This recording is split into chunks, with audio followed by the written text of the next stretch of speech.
Around Dodge City and in the territory on west, there's just one way to handle the killers and the spoilers, and that's with a U.S. Marshal and the smell of Gunsmoke.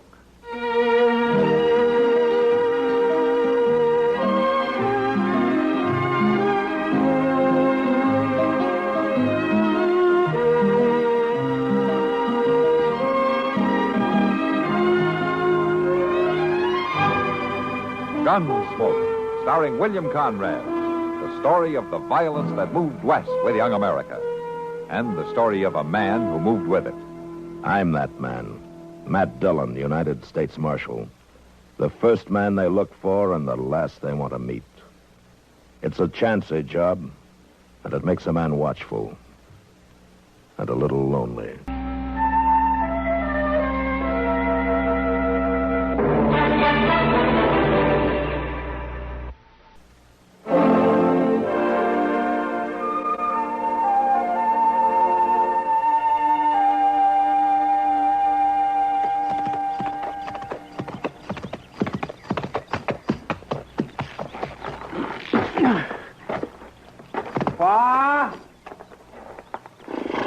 Pa! I ain't hiding. Come around back. I didn't know if you was to the house. Yeah, well, I ain't. Yeah. Why, were you lost finding Dodge? Lost? Well, you know I wasn't lost, Pa. I've been there twice since we come here. What kept you? Well, I stopped off. In one of them saloons? You know I ain't never been in one of them places, Pa. You go in one, you just keep right on, riding through town, and don't never bother to come back home. I know, Pa. So what kept you? Well, there was one of them medicine shows, Pa. A fellow with a magic act and a pretty girl. You was supposed to ride right home.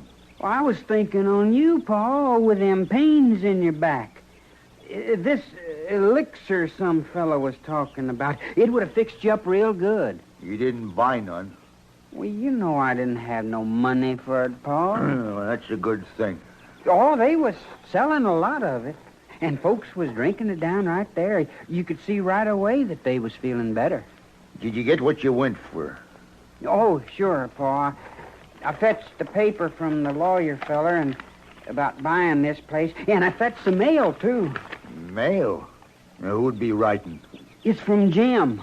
He must have found out we'd moved here. You must want something pretty bad. Well, he's coming through this way.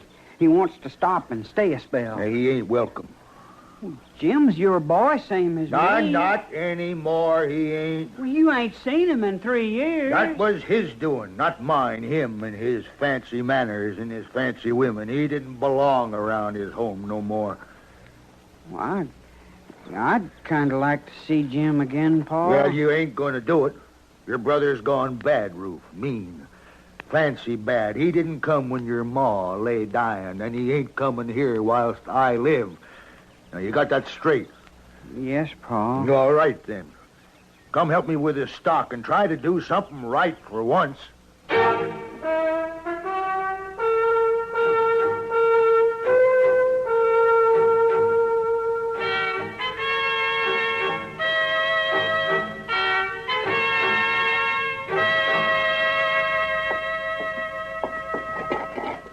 Plenty more coffee, Sheriff, if you'd like another cup of it. Oh, this'll do nicely, thank you, Chester. Wouldn't be no trouble. It's all hot and everything. No, thanks. Hello, Blair. Sorry to keep you waiting. Matt? I've been extending to him the courtesies of your office, Mr. Dillon. You've been what? Give me some coffee. I don't know if that was a courtesy or not. How's that? It's all right, Chester. Matter of fact, I'll have some myself. Well, sure. Something on your mind, Blair, besides that cup of coffee? Yeah, Matt, there is. I'm after a man I'd like you to keep a lookout for. I think he may pass through here on his way from Texas. Oh? Name's Waddell. Jim Waddell. Here's your coffee, Mr. Dillon. Oh, thanks, Chester. What's he done? Just about everything, but I want him for murder. You got a circular on him? No, there isn't one out yet. Uh-huh. What does he look like? He doesn't look like the kind who gets in trouble. He's a slick one. Never carries a gun, dresses like a dude. Does he act like one? Yeah, he's a soft-spoken fella. fancy-mannered, especially with the ladies. Well, he shouldn't be too hard to spot if he comes through a place like Dodge. Maybe not, but I'd be careful with him. No? He likes to do his killing with a knife, and he don't care much whether it's a man or woman. Well, I'll keep an eye out for him, Blair. Yeah, if you spot him, will you lock him up till I can come get him? Yeah, I'll let you know if I do.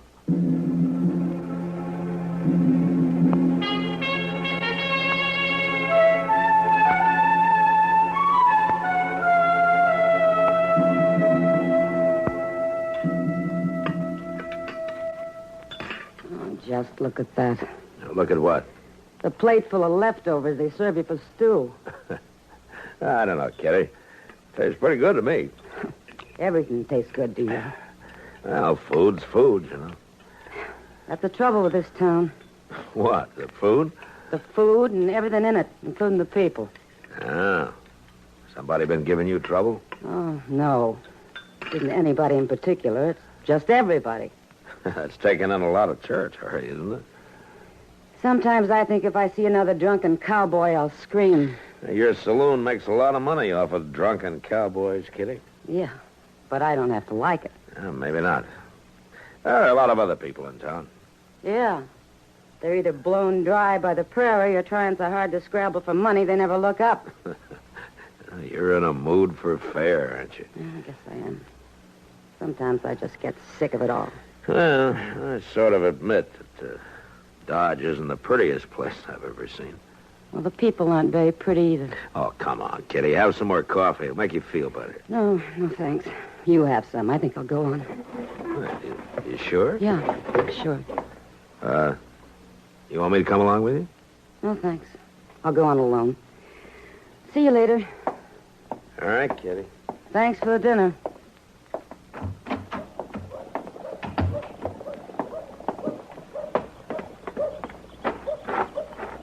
Oh, hello, Miss Kitty.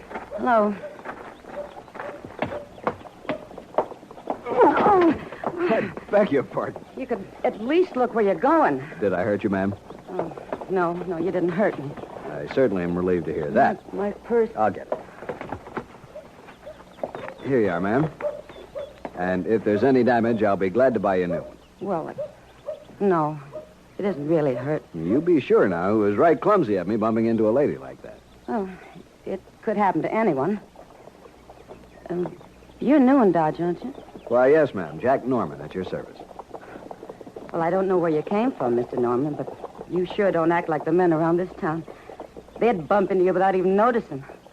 I find it hard to believe anyone wouldn't notice you, ma'am. No, sir, Mr. Norman. You don't act like anybody I know.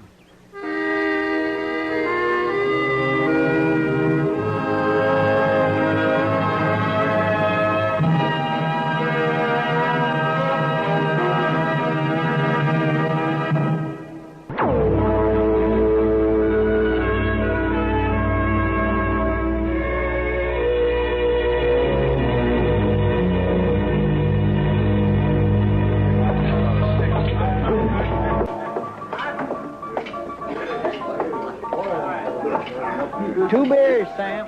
2 beers. It's my turn to buy, Mr. Dillon. All right, Chester, get your money up. I got it right here. You know, you're a real sport, Chester. Oh, no, it ain't nothing. Here you are. Yeah, well, thanks, Sam.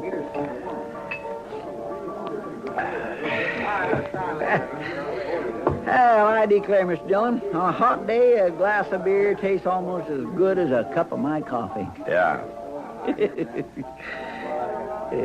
That was a sort of a joke, Mr. Dillon. That was. That's a nice fellow, ain't he, that Miss Kitty's having a drink with? Yeah, he seems all right. Sure does like to have her sit down at his table. Kitty sells a lot of drinks that way. Expect you're right. Huh? Look, she's coming over here. Yeah. She'll lose money on us, Chester. I reckon she will. I ain't got no more to spend. Well, hello, Miss Kitty. Hello, Chester. Matt. Hi, Kitty. You boys want to sit down? No, thanks, Kitty. I gotta be getting back, and Chester's out of money. Well, sounds like I'm wasting my time. Yeah. Is your friend, that Mr. Norman, going to be in town for long? Oh, I don't know, Chester. He's having pretty good luck at that poker game over there. He may not be in any hurry. See, they just dealt him in again. Yeah. Hope he has good luck. He's in with a tough bunch. Oh, he can handle himself. Hey, look, they're fighting. Yeah, come on. All right, hang on. That's enough. Watch that. Hold on. All right. Yeah. Just stand easy, Mort. Yeah. I ain't the one to grab hold of, Marshal. He's the one that pulled the knife. Norman? Yes, sir. He sure did. All right, what about that, Norman? The man has to protect his interests, Marshal. It was a crooked deal. There's nothing dirtier than a knife fighter. I'll take your knife. It won't be necessary, Marshal. I won't hurt him. I said I'll take the knife. I don't think... Now. Yeah, that's better. Now, do you always carry a knife, Norman? I don't like guns, Marshal Dillon. I see. You been in Texas lately? Yes, I have. I'm on my way from there now. Now, where are you headed? Well, I haven't made up my mind. Just sort of going from town to town, taking it as it comes. With your knife handy, huh? Well, now, Marshal, a man has to protect himself. Have you ever killed anybody with that knife? It was necessary once, Marshal. Like I said, a man needs protection. Yeah. Well, so does the law. How's that? I'm going to lock you up for a couple of days. For getting into a fight? I didn't hurt anybody. Move.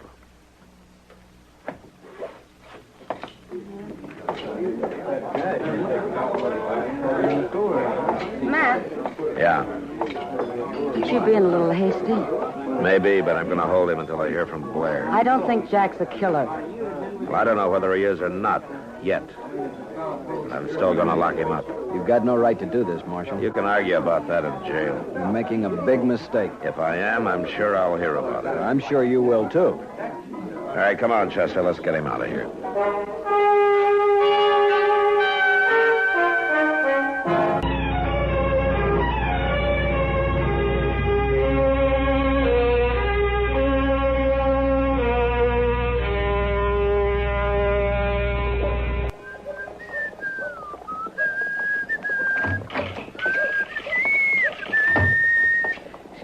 Oh, here you are. Was there a telegram for you, Mr. Dillon? Uh-huh.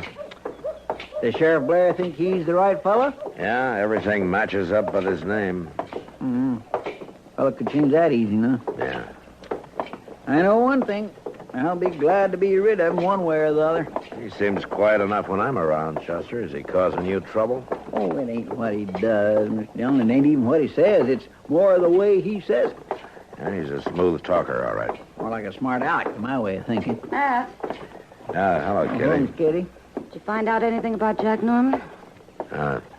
Yeah, we... Mr. Dillon just got a telegraph about him. Sheriff claims he's the right one, all right.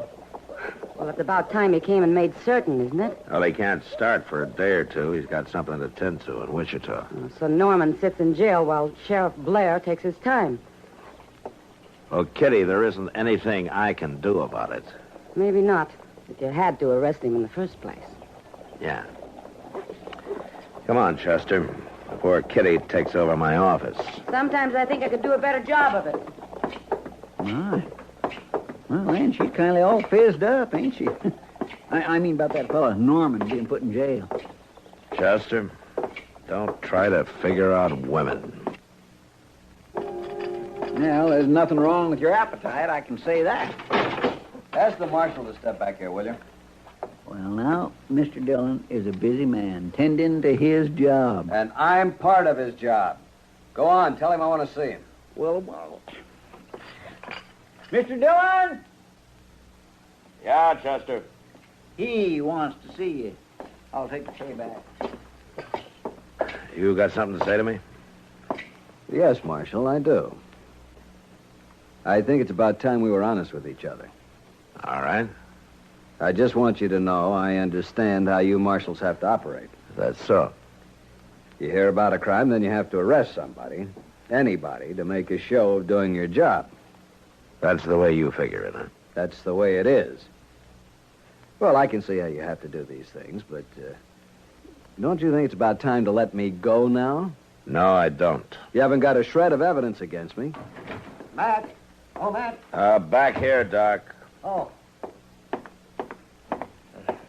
Matt, the Reed boy just rode into town for me. He says there's been a terrible ruckus out at the Waddell place. Waddell? Yeah, there are those new folks out west of town. The old man's been hurt bad. Stabbed, I understand. I thought maybe you'd want to ride out with me.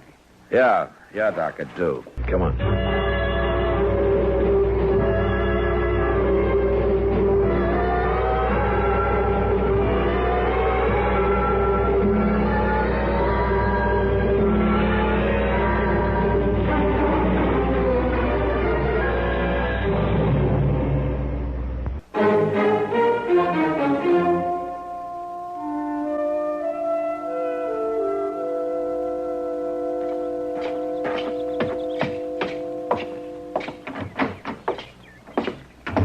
Oh, good. You got the water. Pour some into that pan, will you, Matt? Yeah, sure, Doc.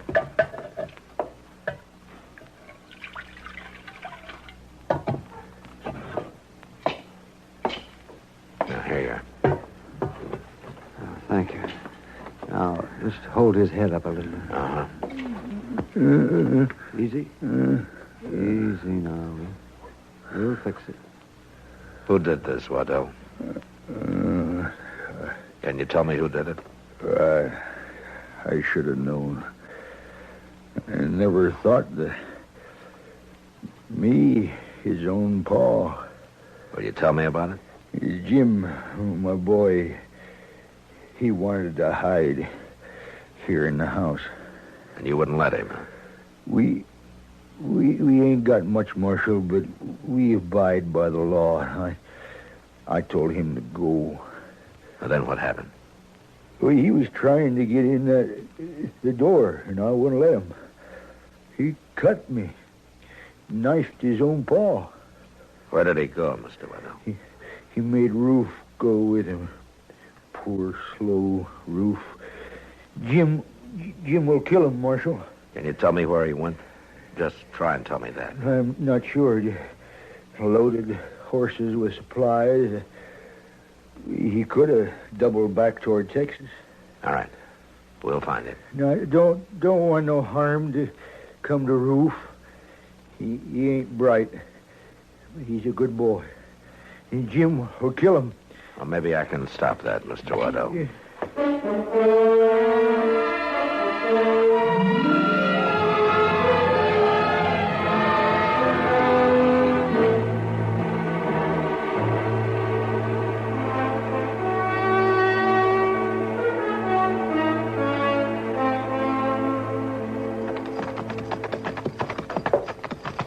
I swear I don't understand why this Jim took his brother along with him. You'd think he'd have finished him off long with his paw. Well, he figures to use him some way, Chester. Well, maybe, but you'd think that anyhow... Never mind, Chester. Just keep your eye on that shack up ahead. You figure they might be up there? They might be anywhere.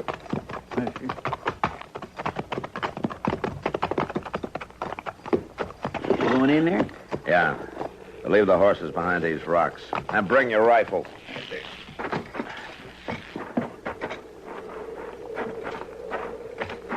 I will head for the side. Get down. Guess we found him. Yeah. Just stay low. Don't come any closer. I'm a U.S. Marshal, Waddell. There are two of us. Well, I'm honored, Marshal. You have a better chance if you give yourself up. Can't quite see that, Marshal. We can wait you out, Waddell. No. No, I don't think so. Look, he's opening the door. There are two of us, too. Roof, and the door. Mr. Dillon, he's standing there without no gun or nothing. Now, that's the other one. Waddell, your brother's an innocent man. No use letting him get hurt. I hoped you'd feel that way, Marshal. Roof won't get hurt as long as you let me move freely. You understand? It won't work, Waddell. Be your fault if it doesn't. I'm moving out of here now. Roof in front of me. I'm coming for your horses. You make any move, I'll have to shoot Roof. You'll do it, too, Mr. Dillon. Yeah, don't shoot, Chester. Glad to see you have good judgment, Marshal. You just walk steady, Ruth. My God, Marshal! You stupid kid! Jim shot him. Cover me, Chester. Don't come any closer, Marshal.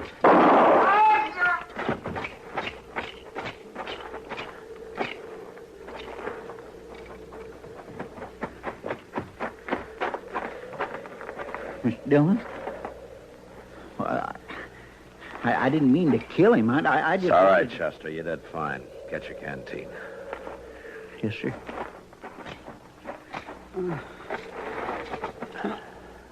Roof, Jim, your brother's dead, Roof. We didn't have much choice. I know that, Marshal. Pa, how's Pa? He has a chance. You tell him. Tell him what? You tell him. I stopped him. Sure, Roof, sure. I had done much for Pa that he thought was right. But you tell him. You tell him I stopped Jim. No, that was right, Marshal, wasn't it? That was right, Roof. Will you tell Paul?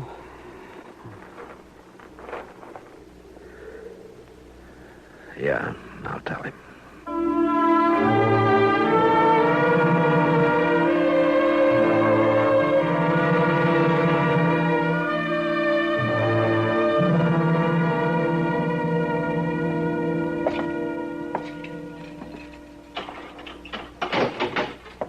All right, Norman, you can go. About time. I'm sorry. I was wrong about you. I know. You're sorry, but I've been sitting in this cell for a week. Wasted a lot of my time. Well, don't let me waste any more of it, then. You gotta figure a small-town lawman doesn't know any better. All right, go on. Get out of here. It's my pleasure. My pleasure, Marshal.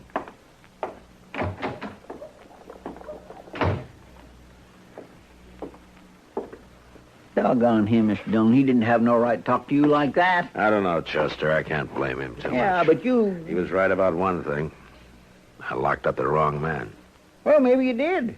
But you got the right man, too, didn't you? Yeah, with his brother's help, I got him. People's a bunch of smart Alecks. They ain't got no notion what it takes to be a lawman. Tracking and trailing and risking life and limb for folks that don't appreciate it and half the time don't even deserve it. They make me sick, that's what they do. Doggone them. Mr. Dillon, I'd be proud to buy you a beer. Well, thank you, Chester. I'd like that. I like that a lot.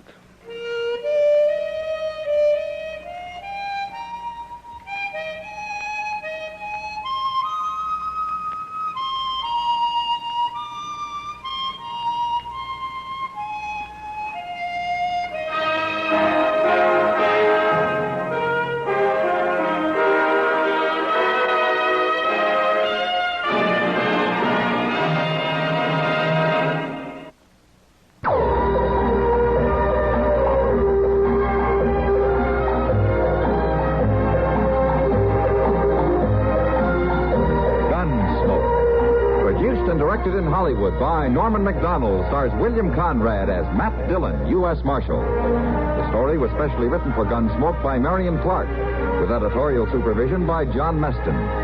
Featured in the cast were Harry Bartell, Sam Edwards, Lawrence Dobkin, Vic Perrin, and Jack Moyles. Parley Bear is Chester, Howard McNear is Doc, and Georgia Ellis is Kitty. This is George Walsh inviting you to join us again next week when CBS Radio presents another story of the Western frontier. When Matt Dillon, Chester Proudfoot, Doc, and Kitty, together with all the other hard-living citizens of Dodge, will be with you once more. It's America growing west in the 1870s. It's Gunsmoke.